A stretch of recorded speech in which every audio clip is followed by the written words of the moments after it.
científicos.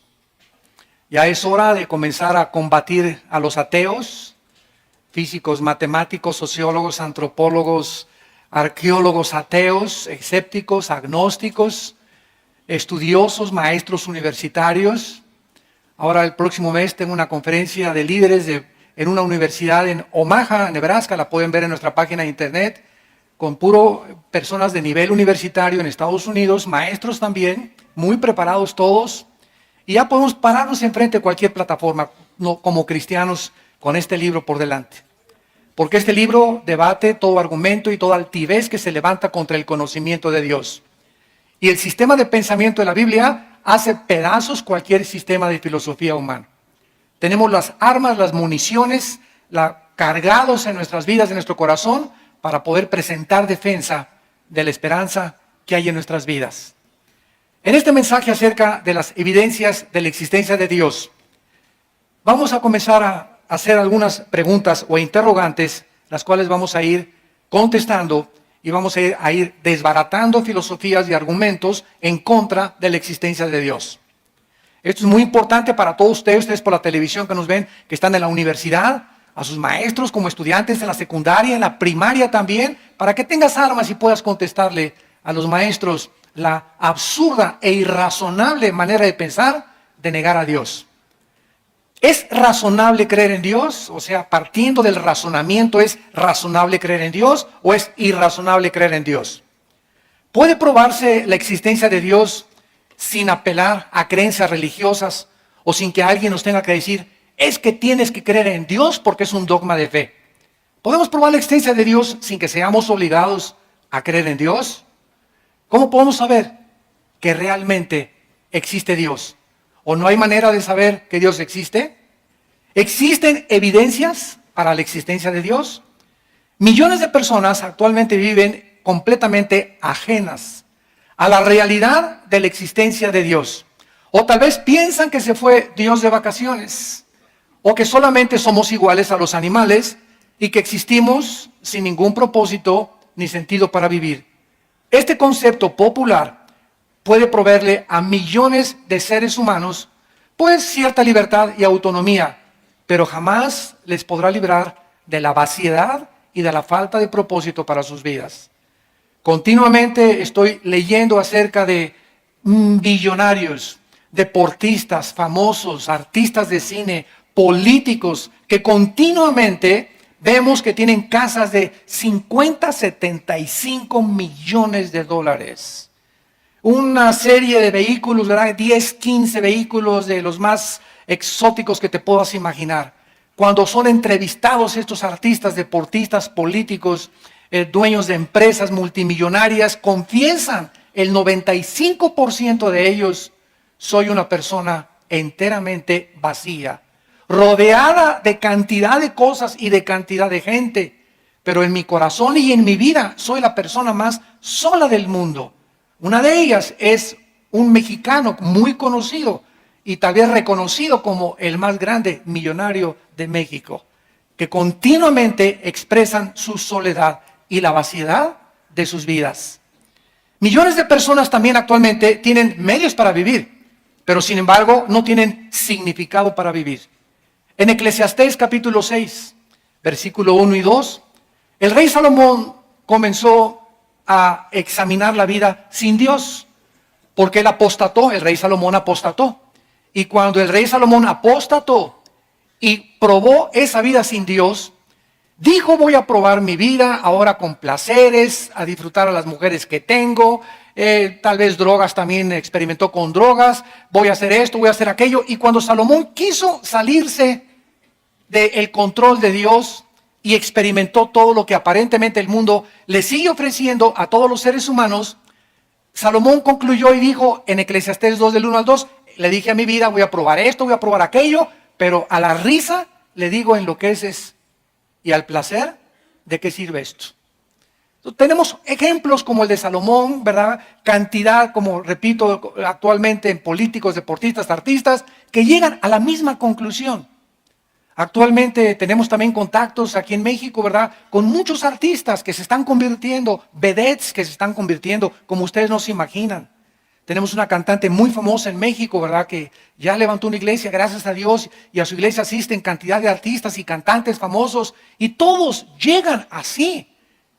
Vengo, ¿verdad?, del mundo artístico, de todo el mundo me alaba mi cuerpo precioso, vedettes con unos cuerpos increíbles, parecen Barbies, y divorciadas 2, 3 veces. Operadas 50 o 100 veces o no sé cuántas veces. Levanta la mano y se les levanta la patita también cuando se mueven muchas veces, ¿verdad? Y esto lo comprobaron en el último Miss Universo.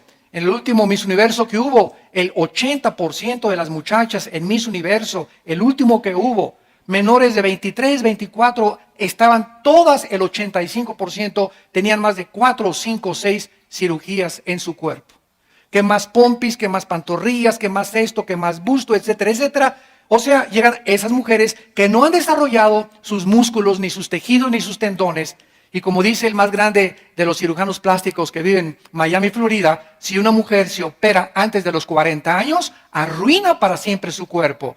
Porque los tejidos no han sido completamente afirmados, entonces se les comienza a los 30 años a deformar, o se les hace la boca así, o se les cierran los ojos, o se les jala más, y ya no son ellas.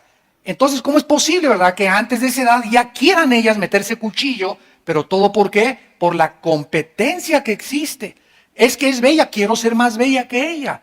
Y desgraciadamente, si tú te metes a una telenovela, escogen a las mujeres más bonitas y a los hombres más guapos. Y creemos que así somos todos. Y no es cierto. La mayoría tenemos cara de armadillo. Entonces, Dios, y creemos y les tenemos envidia, ¿no? Y sabes que esos galanes que tuvieron esas muchachas, tú no sabes lo que se conoce como la maldición de la belleza. El precio que se paga por ser tan bello, tan guapo, tan bonita. ¿Por qué? Porque llega el momento en que esas muchachas no se conforman con uno y viene el otro millonario y le ofrece otro y se van con el otro y con el otro. Llegan a los 30, 35 años de edad, ya le entregaron su cuerpo a más de 20 hombres.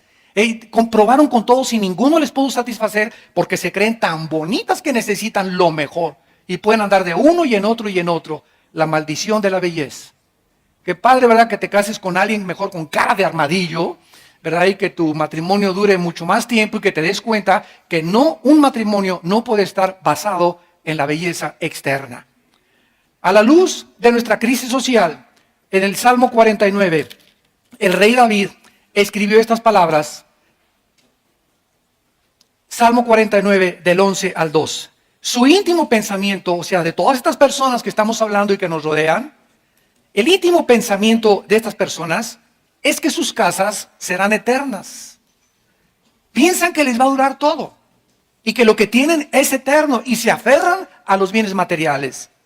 Sus habitaciones para generación y generación dan sus nombres a sus tierras. Esto es increíble porque hasta las iglesias ha entrado esto.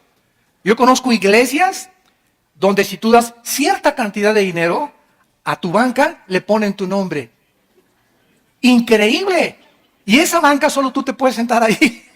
O sea, tienes una acción, ahora sí que se podría llamar, ¿verdad? Acciones dentro de las iglesias. O te dicen que si mandas predicadores y mandas tal cantidad de dinero, te van a mandar grabar en tal parte o en tal pared con letras de oro tu nombre. Entonces, todo esto, ¿verdad? Viene de la mercadotecnia mundana que se está infiltrando a la iglesia cristiana. Y que comenzamos a darnos cuenta, ¿verdad? Que a mí qué me importa que mi nombre no esté mi nombre. El que es glorificado en la iglesia es el Hijo de Dios. Virgen de la Macarena. Mas el hombre, dice el Salmo, no permanecerá en honra, es semejante a las bestias que perecen. Increíble. Cuando es la palabra de Dios, el Espíritu Santo no se ha equivocado. Y el Espíritu Santo compara a este tipo de personas, las compara con los animales. ¿Por qué? Aunque no son animales, porque llevamos la imagen y la semejanza de Dios, viven solamente para trabajar, para comer y para dormir. ¿Qué hace una vaca? ¿Qué hace un burro? ¿Qué hace un perro? Comen, se duermen, las vacas, todo el día, paste, y se duermen, y se levantan, y comen, y duermen. Los animales para eso viven. Pregunta una persona, oye, ¿tú para qué trabajas? Para comer, ¿y para qué comes? Para trabajar. ¿Y no hay otro propósito en tu vida? ¿No has podido descubrir a Dios? ¿No te das cuenta que puedes disfrutar del viaje a Acapulco o con dinero sin dinero disfrutar la vida? No. ¿Por qué? Porque todos sus metas y todos sus objetivos son hacer dinero. Y se enseña a los hijos, dice, cásate con un muchacho que tenga esto, que tenga convertible, que tenga dinero y con una muchacha bonita. Y creemos que ya está garantizado nuestro destino. Dice el versículo 16 al 20 del mismo capítulo 40 de los Salmos, no temas cuando se enriquece alguno, cuando aumenta la gloria de su casa, porque cuando muera no llevará nada, ni descenderá tras él su gloria. Aunque mientras viva, llame dichosa su alma y sea loado cuando prospere, entrará en la generación de sus padres y nunca más verá la luz. El hombre que está en honra y no entiende, otra vez se vuelve a repetir, es semejante a las bestias que perecen. El doctor Erich Fromm, que no era cristiano, pero está reconocido en el mundo académico como uno de los más grandes especialistas en la conducta humana, el doctor Erich Fromm escribió estas palabras que están bastante relacionadas con lo que acaba de decir el rey David. Dijo así el doctor Fromm, la mayoría de las personas que me visitan sufren de una muerte interior del alma. Viven en medio de la abundancia, pero no tienen gozo ni tienen paz. Estamos hablando de un psiquiatra, ¿verdad? Que famosísimo, reconocido como de los mejores que hay, que está reconociendo que hay algo mucho más en sus pacientes que les hace falta. En otras palabras, me visitan millonarios, me visitan hombres, médicos, diputados, políticos, y me doy cuenta que todas estas personas que me visitan no se diferencian de los animales, son como zombies. Parece que no tienen alma. No tienen más que un objetivo, vivir para qué, y ya que tengo dinero, ya que tengo belleza, ¿y ahora qué sigue? Ya fui presidente de la República, te dura 6 años, compadre, el puesto. Ya fuiste gobernador, te dura 4 años o 6 años. Y cuando acabes eso, ¿qué? Y ya soy guapo, y ya soy artista, y cuando llegues a los 40 años, que tengas cara de rana, ¿verdad? Y que ya se te haya quitado de la belleza y todo, ¿qué vas a seguir viviendo en eso? Obsesionada, como las artistas de Hollywood, como Elizabeth Taylor, que a los 80 y tantos años de edad se casó la niña 9 veces. Veamos ahora entonces la importancia de tener a Dios. El tema de la existencia de Dios tiene muy serias consecuencias para la existencia de cada uno de nosotros. Porque ningún otro asunto es más importante para el ser humano y profundo que estar conscientes que no somos animales.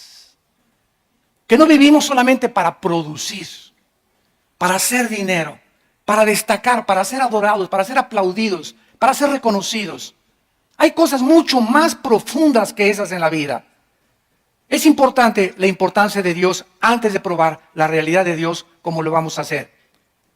Hace algún tiempo un oficial de policía observó a un hombre en la orilla de un puente que estaba listo para aventarse y suicidarse. El policía se acercó con este suicida potencial y le dijo, hagamos un trato, dame 10 minutos para probarte que vale la pena vivir. Y entonces te doy yo a ti 10 minutos si tú me demuestras por qué no vale la pena vivir y te avientas entonces. Bueno, pasaron 20 minutos y entonces le dijo el policía, si no te convenzo, te puedes suicidar. Después, de acuerdo a esta historia, después de los 20 minutos, los dos se tomaron de la mano y se brincaron hacia abajo.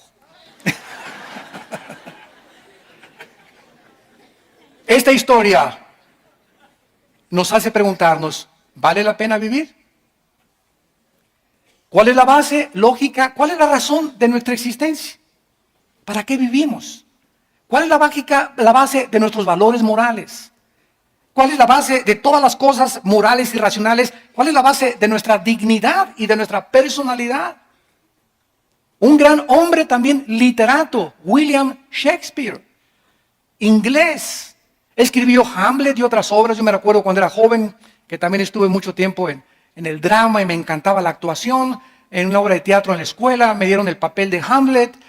Morir, vivir, dormir, no más. Y aquí el problema, que es más levantado para el espíritu, sufrir los golpes y los dardos de la insultante fortuna, o levantar las armas contra un piélago de calamidades y haciéndole frente a acabar con ellas. No se me olvidan todavía todas esas frases de la obra de Hamlet que tenía yo que repetir.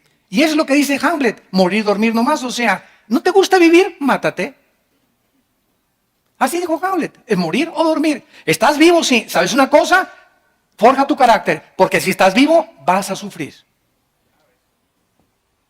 El mundo es para aquellos que arrebatan el reino de Dios.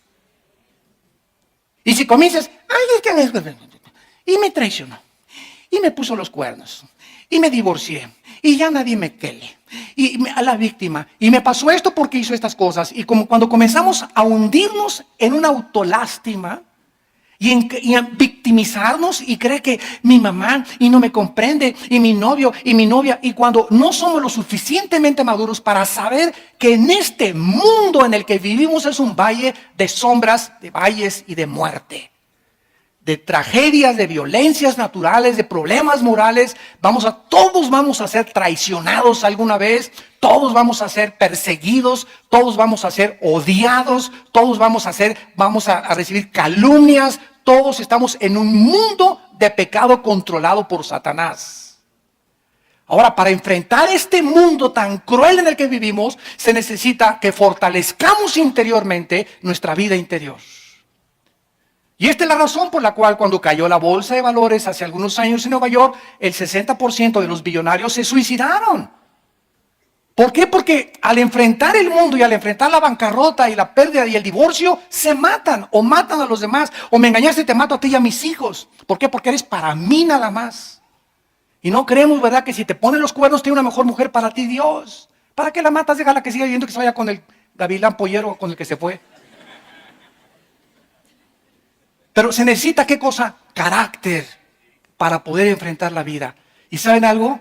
Que cuando venimos a Cristo, esto es lo que el Espíritu Santo está tratando de formar en todos los soldados que pertenecemos al ejército de Cristo.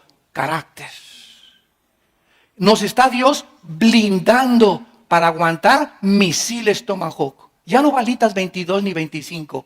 Los misiles que nos avienta el maligno y los problemas que enfrentamos en el matrimonio y en los divorcios y en la persecución y en el gobierno y en las malas entendidos, etcétera, etcétera. Tenemos que seguir de pie y acabar con gozo, no amargados.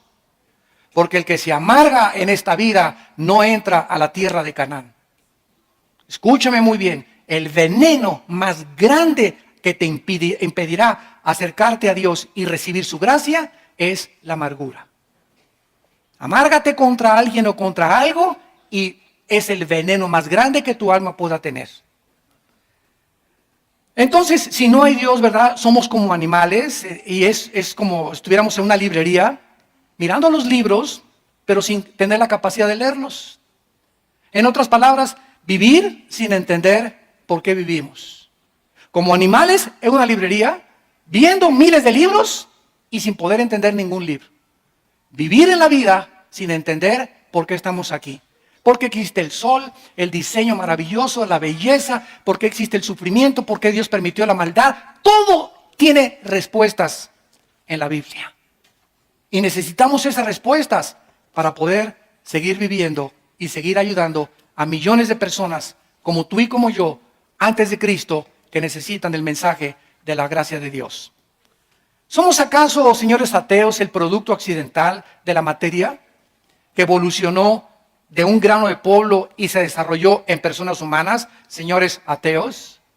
¿Acaso, si realmente existe una creación accidental, como dice y sostiene la teoría de la relatividad y la teoría de la evolución de Carlos Darwin, de Friedrich Nietzsche, de Sigmund Freud, de Jean-Paul Sartre, de Bertrand Russell y de todos estos hombres ateos que han tratado de escribir que somos el resultado de un accidente? Si somos el resultado de un accidente, todo comenzó con algo. Ahora, si comenzó todo con la materia, ¿acaso la materia puede pensar? ¿La materia puede tener conciencia? Entonces, ¿de dónde salieron los pensamientos y la conciencia? Que son nuestros pensamientos. Nuestros pensamientos trascienden la materia. Yo no puedo capturar los pensamientos, ni tú sabes lo que yo estoy pensando. Pero estoy en un mundo espiritual donde estoy en contacto, pensando con seres espirituales, porque Dios conoce mis pensamientos.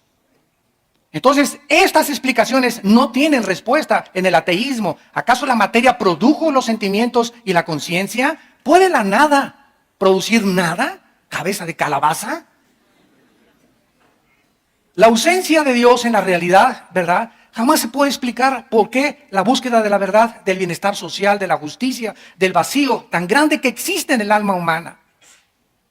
En Eclesiastés 6, del 1 al 2, el mismo Salomón volvió a decir, he visto que a muchas personas Dios les da dinero, les da fama, les da belleza, y tú envidias a la que está bonita, el que está guapo, al que tiene mejor carro, y Dios a muchas personas les ha dado muchas cosas, y tú te preguntas, como dice el Salmo 73, David, Dios mío, cuando vi la prosperidad de los impíos, casi resbalan mis pasos, dijo David. O sea, nos da envidia porque es algo natural. Oye, yo aquí estoy como cristiano, no me emborracho, no tomo, y mi compadre llega y viva la vida y viva el América.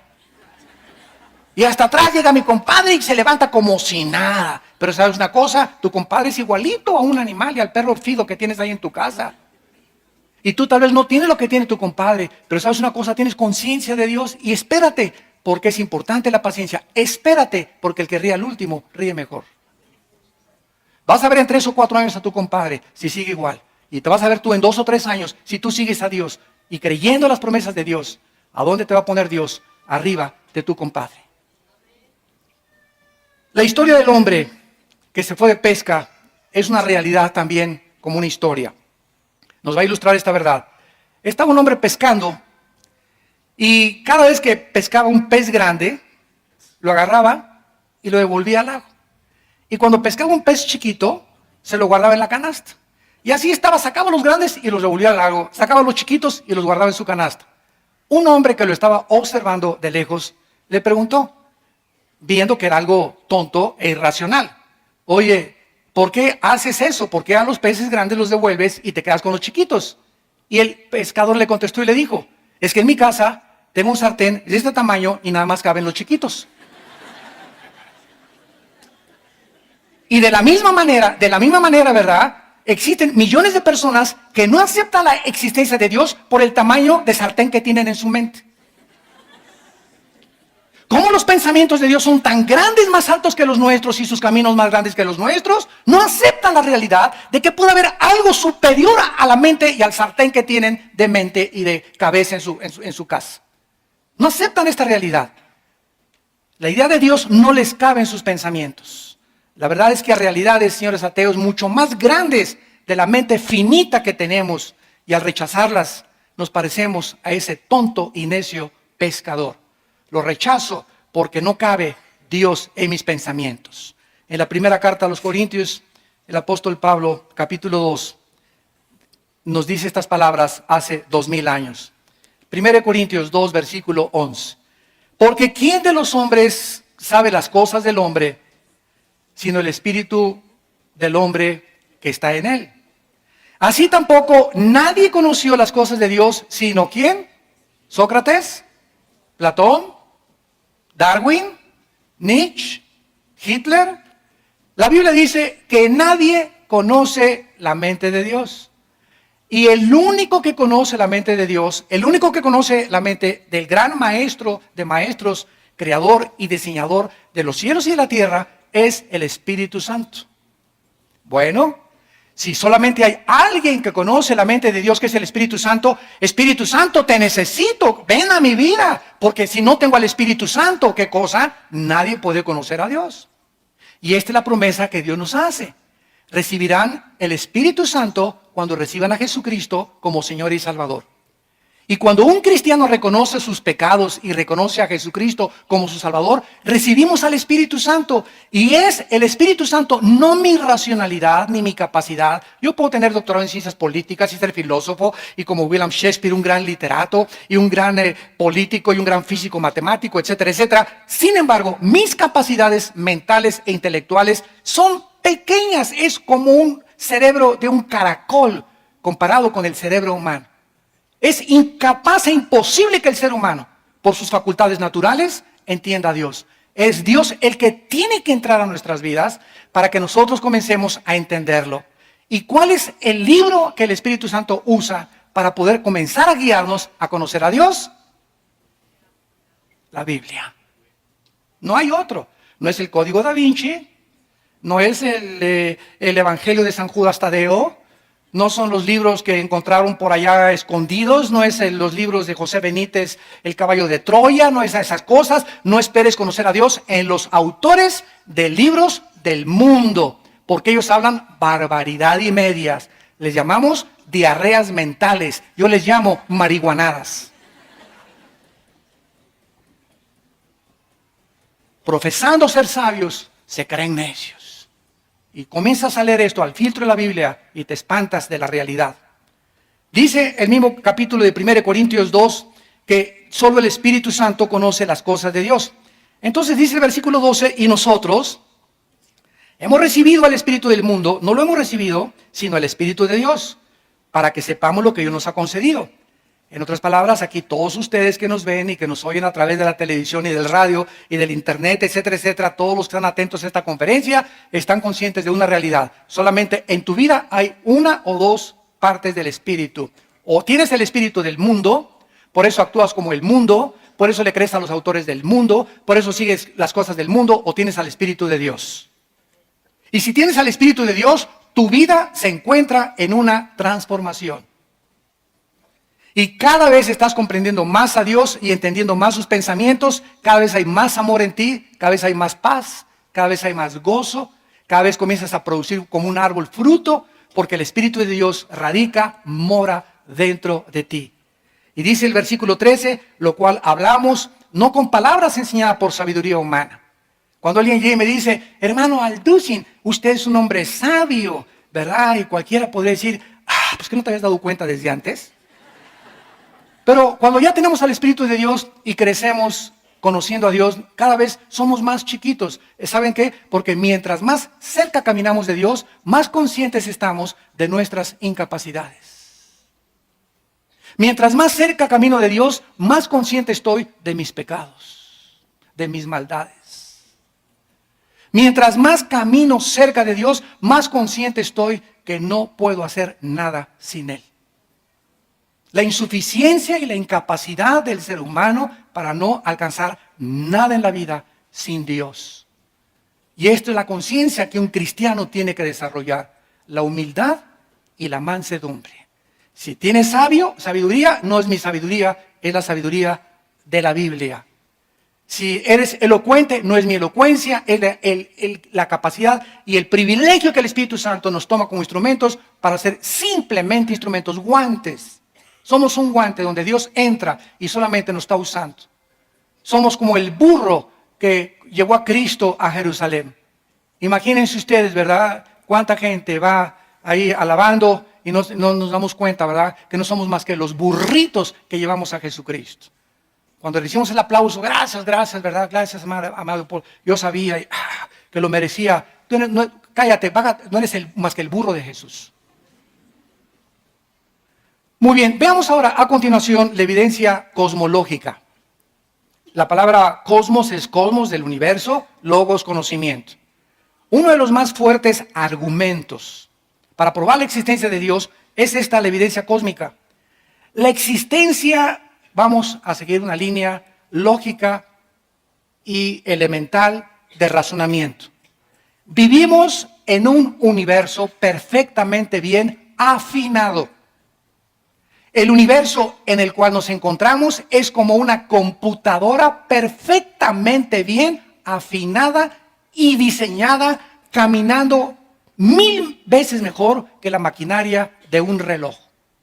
Yo agarro el reloj y lo desarmo y tiene cosas, pero que se necesitan lentes especiales y tornillos especiales para ver que mi secundero esté caminando continuamente y me dé la hora exacta durante 10, 20, 30 años que tenga mi reloj.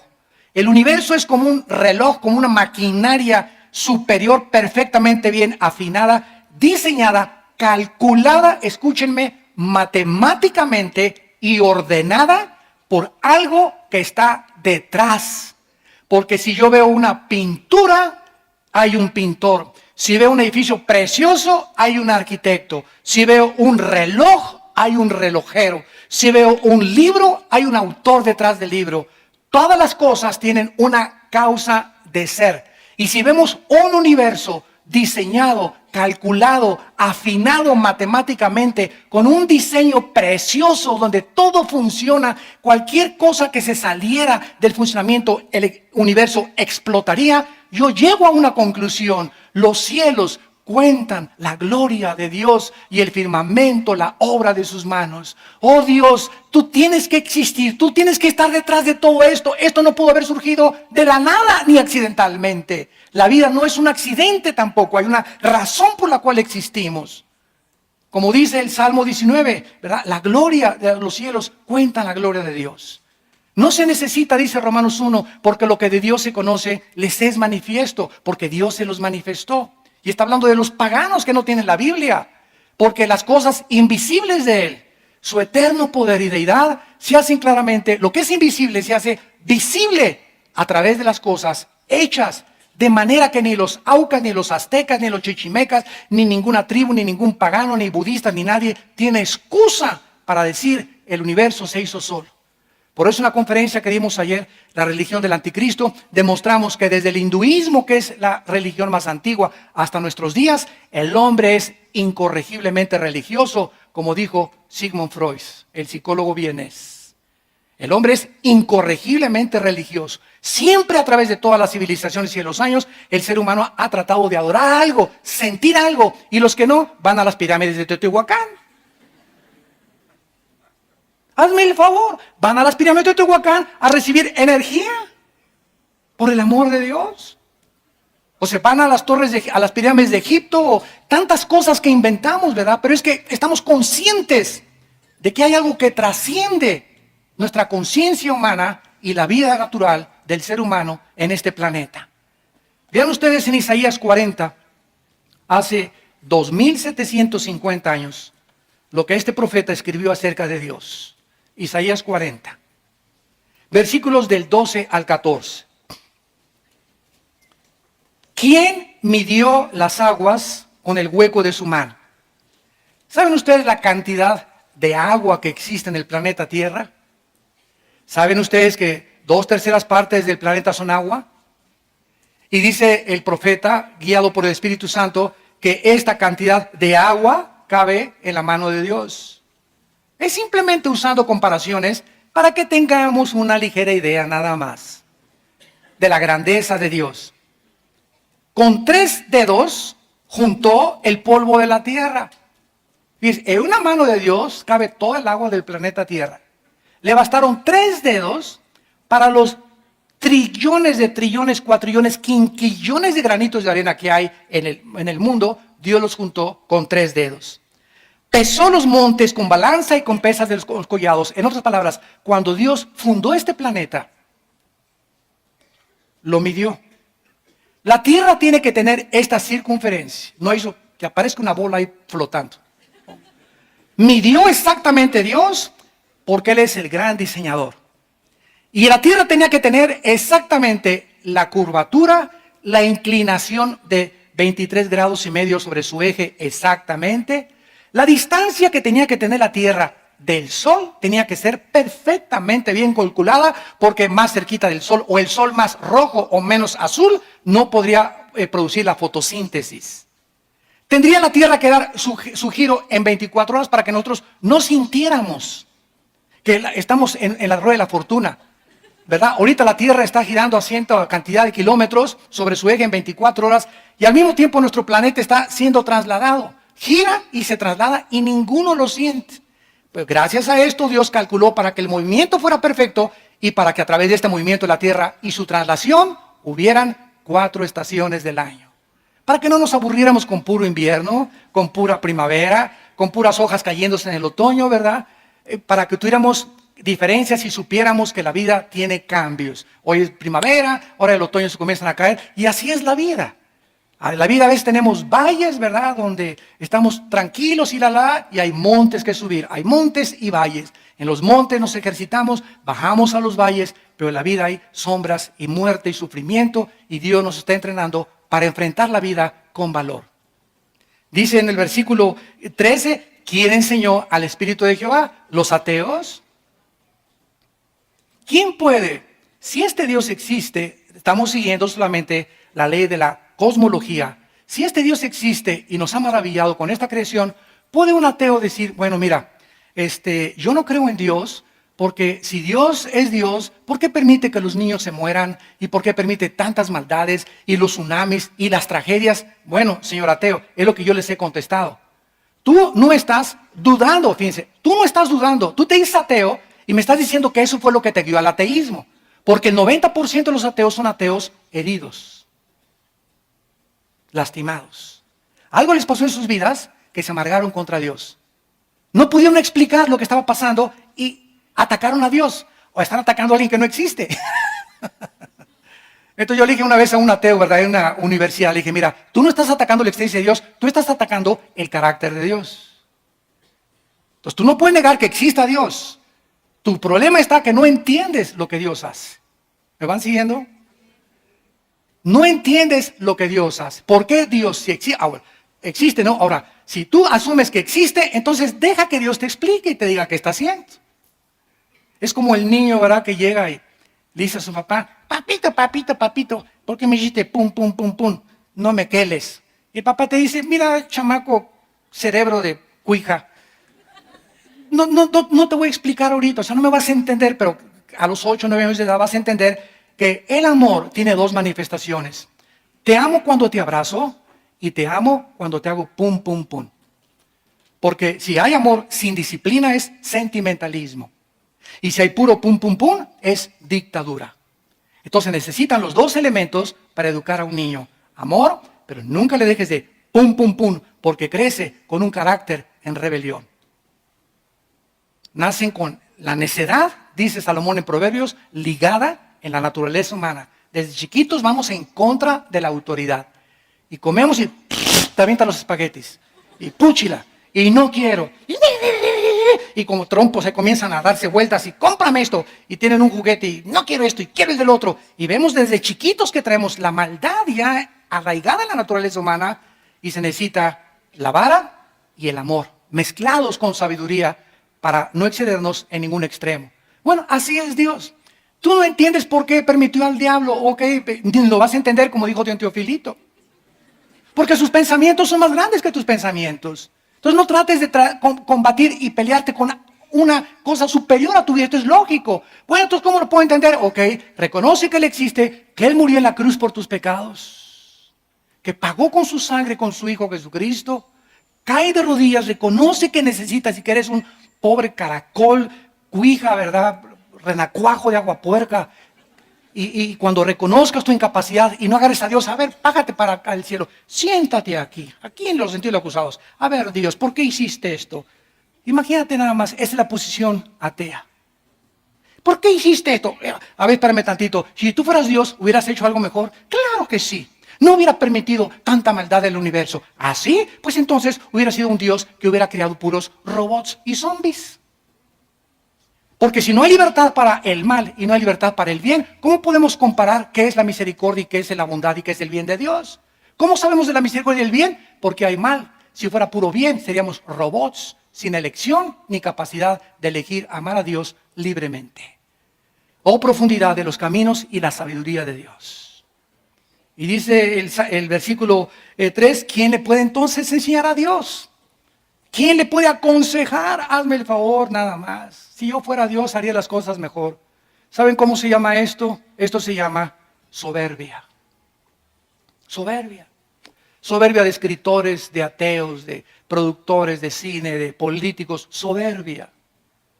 Nos ponemos a demandarle al Creador como lombrices.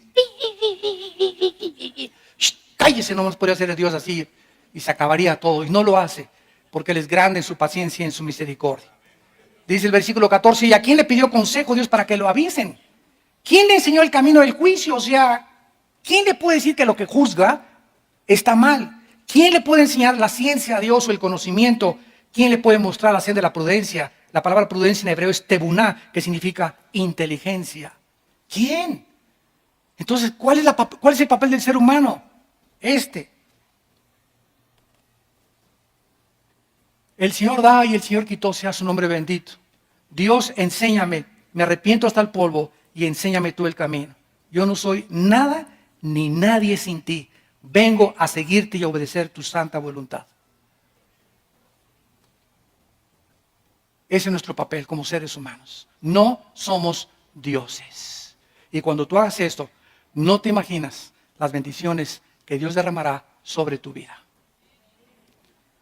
En esta evidencia cosmológica, ¿verdad?, que podríamos extendernos un poco más, encontramos pues también una frase del gran filósofo Jean-Paul Voltaire. Voltaire dijo, si Dios no existiera, ante ver la cosmología del universo, sería necesario inventar a un Dios. Fue lo que dijo Jean-Paul Voltaire. Si Dios no existe, hay que inventarlo, porque esto no puede haber salido de un accidente. Entonces, todo este peso de la evidencia cosmológica también se confirmó por los científicos. ¿De qué manera científicamente se demostró la existencia de Dios?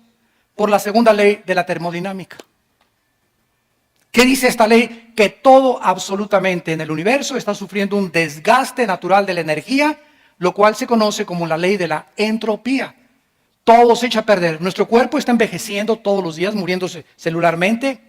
Los edificios tenemos que cambiar la pintura, el agua se echa a perder, todo se oxida. El refrigerador nos muestra que la ley de la evolución no existe. En lugar de que estemos evolucionando, está retrocediendo. El universo está consumiéndose. El sol está perdiendo millones de toneladas más a cada segundo.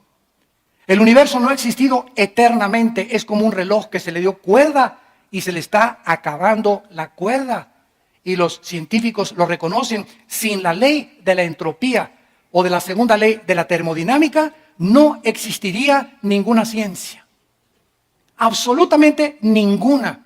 Porque todas se basan en la primera y la segunda ley de la termodinámica. Antes de que estas leyes fueran descubiertas, la Biblia en el libro de los Hebreos, capítulo 1, ya hace 2000 años, decía estas palabras. Hebreos capítulo 1, versículo 10. Tú, oh Señor, en el principio fundaste la tierra y los cielos son obra de tus manos. Fíjense lo que dice el libro de Hebreos. Ellos perecerán, o sea, en la Biblia está escrito, antes de que se descubriera la segunda ley de la termodinámica y la ley de la entropía, que el universo estaba desgastándose. Y hace 2000 años no había telescopios, calculadoras, ni las computadoras que tenemos actualmente. Pero el autor Hebreos ya está escribiendo y está profetizando que el universo va a perecer, va a llegar a un fin, mas tú permaneces. Ellos perecerán, mas tú permaneces, y ellos se envejecerán como una vestidura. Como un vestido los envolverás y serán mudados, pero tú eres el mismo y tus años no acaban. Esto contesta la famosa pregunta de los niños: ¿quién creó a Dios? ¿No te han preguntado eso a alguno de tus sobrinos, nietos o tataranietos? ¿Quién creó a Dios? Bueno, esto es muy importante, ¿verdad? Si el universo tuvo un principio, tiene una causa, ¿correcto? Síganme con mucho cuidado. El universo tuvo un principio, el universo tiene una causa. Notemos algo, que todo lo que tiene una causa, ¿verdad?, tiene un principio. Pero notemos que no dijimos que todo tiene una causa. Dios, para contestar esta pregunta a los niños, mijito, Dios no tiene una causa, porque Él ha existido no desde el principio. Dios no tiene principio, solamente lo que tiene principio tiene una causa. La materia, el espacio y el tiempo tuvieron un principio, Génesis 1:1, entonces tuvieron un principio, pero Dios, al no tener un principio, no necesita una causa para existir. ¿Capiche? Dios, al no tener una causa, no necesita, ¿verdad?, un principio, ni tiene un principio para tener una causa. Entonces, cuando decimos Dios es eterno, muchos cristianos creen, es que Dios tiene billones de años de existencia. O sea, metemos a Dios a nuestras 4 dimensiones en que vivimos y creemos que Él está viviendo nuestras 4 dimensiones, pero nuestras 4 dimensiones tuvieron un principio. Cuando Génesis 1:1 dice, hubo un principio en el cielo y la tierra, significa que cuando Génesis 1:1 comenzó la materia, el espacio y el tiempo. Y esto lo comprobó Alberto Einstein, que la materia, el tiempo y el espacio fueron juntos y creados al mismo tiempo los tres. Entonces, Dios es eterno, no significa que ha vivido millones de años, significa que Él vive en otra dimensión que no es la nuestra. Entonces, cuando hablamos de eternidad, no es de millones de años para nosotros, pero la eternidad de Dios es que Él no es semejante a nosotros, ni vive limitado ni sometido a 4 dimensiones. Robert Hastrow, director del Instituto para los Estudios del Espacio de la NASA, dijo, ¿verdad? El tiempo, la materia y el espacio establecidos por la teoría de la relatividad E igual a mc al cuadrado, la energía igual a la masa por la velocidad al cuadrado de la luz o del tiempo, es íntimamente ligado, y si estas cosas fueron ligadas por Dios, Dios está completamente fuera de la dimensión espacio-tiempo en el que estamos viviendo. Y finalmente encontramos nosotros la evidencia teleológica, que es el estudio de la finalidad. ¿Saben ustedes cuáles son de las más grandes mentes científicas para que se la restriegues hacia tu maestro ateo en la escuela? Isaac Newton. Una de las mentes científicas más grandes. Nació en 1642, murió en 1727. Isaac Newton escribió en su libro La filosofía de Newton de la naturaleza. Métete al Google y la puedes localizar. La filosofía de Newton de la naturaleza. Newton escribió, cuando veo la distancia perfecta del Sol a la Tierra, no puedo creer que haya sucedido por accidente. Este universo es maravilloso y solo pudo provenir de un ser inteligente que gobierna y ordena todas las cosas como Señor de todos y de todo, mi Señor Jesucristo. Newton era cristiano y escribió comentarios del libro de Apocalipsis.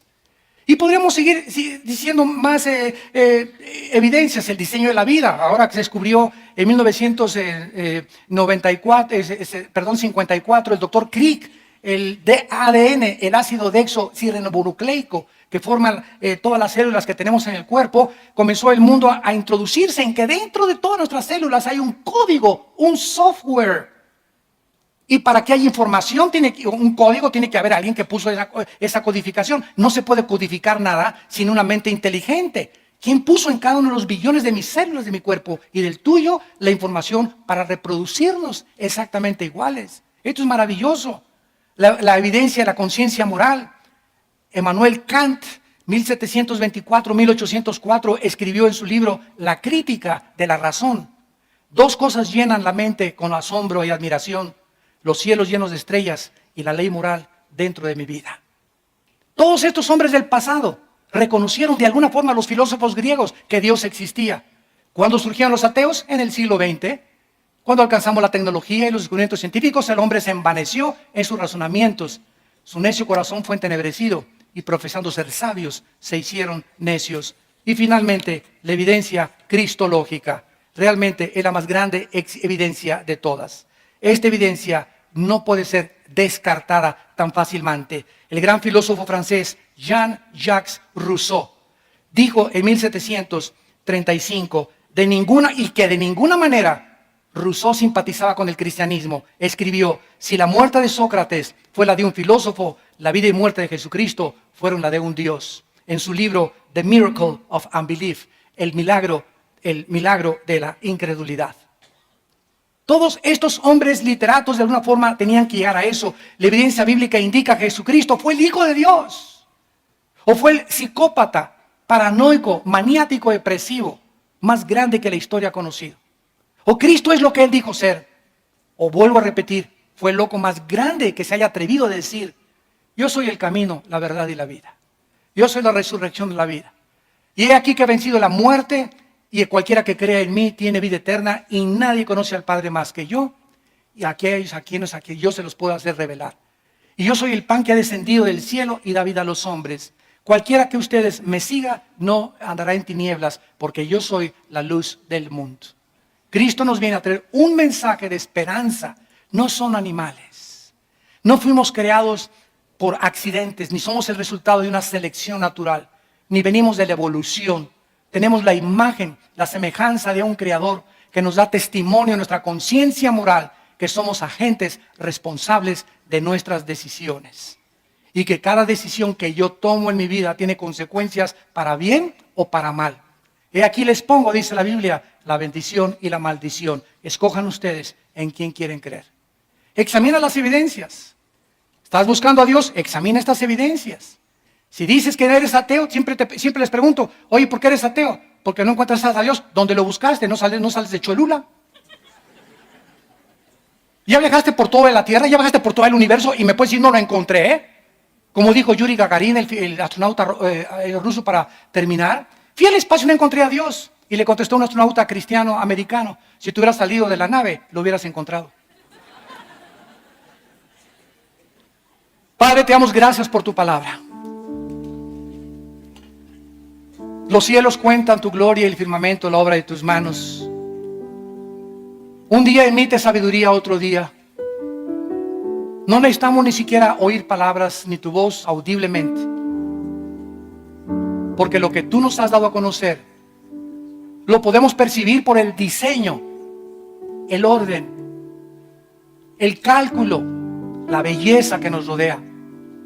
Un universo perfectamente afinado como una máquina que funciona de acuerdo a tus leyes que has establecido para que nosotros podamos vivir. No solamente bajo las leyes de la gravitación y las leyes físicas de la entropía, sino que nos has dado leyes morales. Los 10 mandamientos, para que sepamos que no somos dioses y que debemos seguir, Señor, tus leyes morales si queremos que nos vaya bien, si queremos descubrir la paz y la llenura de tu Espíritu Santo, si queremos vivir con esperanza y con seguridad, porque separados de tu Hijo nunca nada podremos hacer. Muchos de ustedes en esta mañana y los que nos ven por televisión le han abierto su corazón finalmente a Dios. Gloria a su nombre.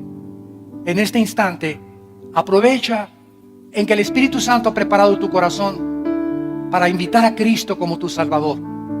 Y ahí desde tu lugar dile estas palabras: Señor mío y Dios mío, perdona mis pecados, mi soberbia intelectual, mi rebelión contra tus leyes, mi insensatez, mi irracionalidad, porque ahora me doy cuenta qué grande eres, cuán lejos estás de mis pensamientos todavía, pero creo que en esa cruz tu santo Hijo Jesucristo dio su vida mediante el derramamiento de su sangre para perdonarme de todas mis maldades. Señor Jesucristo, creo que a los 3 días resucitaste de los muertos, y como estás vivo, te pido en este instante en que mi corazón está preparado para recibirte, que entres a mi alma. Sáname, Señor, límpiame de mis maldades, cambia mi manera de pensar, bendice mi familia, mi matrimonio, mis hijos, mis padres, mi trabajo, Señor. Dame el vigor y la salud y las fuerzas para hablar de ti y anunciar tu justicia a las naciones. En el nombre de Jesús. Amén.